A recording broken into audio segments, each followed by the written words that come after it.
কোন হিন্দু ব্যক্তি যদি আসসালামু আলাইকুম বলে তবে তার জবাব কি দেওয়া উচিত? ভাইরা, ইসলাম আমাদেরকে অন্য ধর্মের মানুষদের সাথেও সৌজন্যতার শিক্ষা দেয়।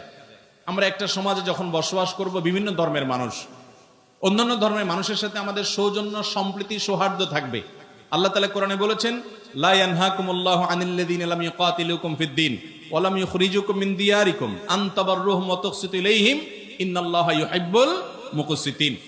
যে সমস্ত ভিন্ন ধর্মের মানুষেরা, অন্যান্য ধর্মের মানুষেরা যারা মুসলমান না, তারা যদি তোমাদের উপরে যুদ্ধ চাপিয়ে না দেয়, তোমাদের দেশ থেকে বের করে না দেয়, সহাবস্থান করে, তাহলে সেক্ষেত্রে তাদের প্রতি ন্যায়নিষ্ঠ আচরণ করতে আল্লাহ নিষেধ তো করেনি না, বরং ন্যায়নিষ্ঠ আচরণকারীকে আল্লাহ ভালোবাসে। তাহলে তাদের সাথে ন্যায়নিষ্ঠ আচরণ করতে হবে। এখন সে আপনার সাথে কথা বলেছে, আপনি পাল্টা জবাব দিবেন।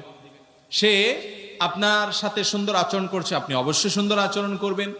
সে আপনাকে একটা কথা বলে অভিবাদন জানিয়েছে, আপনিও জবাব